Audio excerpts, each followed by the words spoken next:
Assalamualaikum warahmatullahi wabarakatuh. Perkenalkan, saya Nizamuddin bin Usman. Di sini saya akan menyampaikan sedikit tausiah yang mengenai sabar.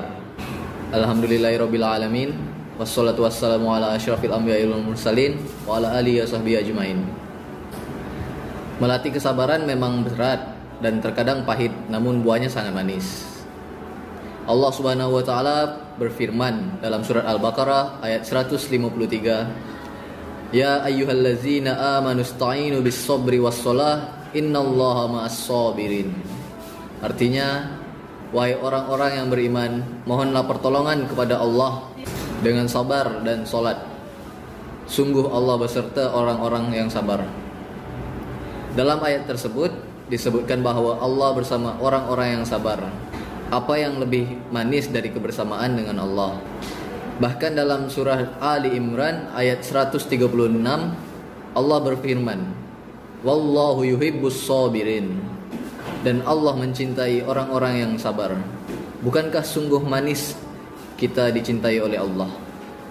Arti sabar, sebenarnya sabar itu dalam bahasa Arab, secara bahasa sabar berarti radia, yaitu ridha. Tidak mudah untuk sabar, namun tentunya untuk mencapai tingkatan itu tidaklah mudah. Allah berfirman dalam surat Al-Baqarah ayat 45, Wasta'inu bis-sabri was-shalah wa annaha laqabiratan illa 'alal khashiin. Artinya, dan mohonlah pertolongan kepada Allah dengan sabar dan salat. Dan salat itu sungguh berat kecuali bagi orang-orang yang khusyuk. Mengapa berat? Karena sebagaimana arti bahasanya sendiri, dalam bersabar kita harus mampu menahan diri dan bertahan dari hal-hal yang menggoda kita, dari hal-hal tampaknya menyenangkan dan memberikan kenikmatan. Jika kita berkaca dari kisah Nabi Yusuf alaihissalam, dalam Al-Quran setidaknya ada 3 jenis kesabaran yang harus kita asah, yaitu kesabaran menahan amarah, melawan godaan nafsu, dan menghadapi cobaan. Bentuk kesabaran yang pertama adalah sabar dalam menahan amarah. Saat Nabi Yakub alaihissalam, yaitu ayah Nabi Yusuf, menerima kabar bahwa Nabi Yusuf dimakan oleh serigala yang ia katakan adalah fasyabrun jamil, hal itu terekam dalam surah Yusuf ayat 189. Artinya, dan mereka datang membawa baju gamisnya yang berlumuran darah palsu. Yakub berkata, sebenarnya hanya dirimu sendirilah yang memandang baik urusan yang buruk itu, maka hanya bersabar itulah yang terbaik bagiku. Dan kepada Allah sajalah memohon pertolongannya terhadap apa yang kamu ceritakan. Kesabaran menahan amarah juga ditunjukkan oleh Nabi Yusuf di penghujung kisah Nabi Yusuf. Saat Nabi Yusuf telah menjadi orang besar dan para saudaranya yang dahulu kini meminta maaf padanya, beliau tidak memarahi ataupun mencaci maki. Justru beliau berkata sebagaimana terekam di dalam Al-Quran, yang bermaksud, Yusuf berkata, pada hari ini tidak ada cercaan terhadap kamu. Mudah-mudahan Allah mengampuni kamu dan Dia Maha Penyayang di antara para penyayang. Surah Yusuf ayat 92. Bayangkan, bukan hanya tidak mencela, beliau bahkan mendoakan dan menghibur saudara-saudaranya tersebut. Luar biasa tingkat kesabaran yang beliau tunjukkan. Selanjutnya, yang kedua, kita harus sabar melawan godaan hawa nafsu. Ketika Yusuf beranjak dewasa, ia sempat digoda oleh seorang wanita untuk melakukan sesuatu yang dilarang oleh Allah Subhanahu wa taala. Bagaimana sikap beliau?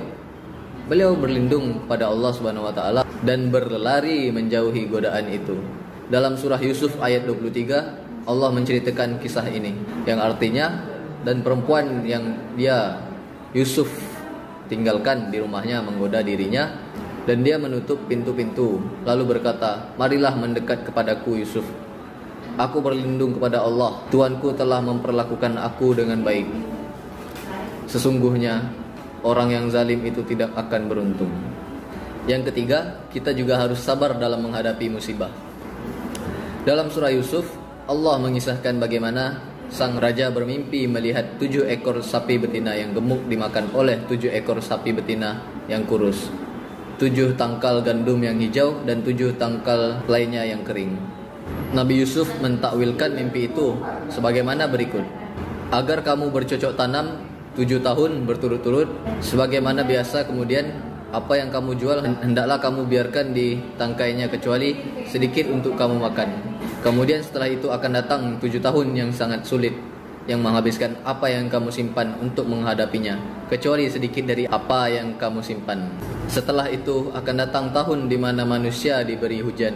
Pada masa itu mereka memeras. Quran Surah Yusuf ayat 47 sampai ayat 49. Dapat kita lihat bahwa dengan kesabaran mereka akhirnya bisa melewati cobaan berupa masa-masa yang sulit, dan 7 tahun yang sulit itu saat dilewati dengan penuh kesabaran akhirnya membuahkan tahun yang manis. Baiklah, cukup sekian tausiah saya pada video ini. Ada salah dan silap saya mohon maaf. Wallahul muwaffiq ila aqwamit thoriq. Wassalamualaikum warahmatullahi wabarakatuh.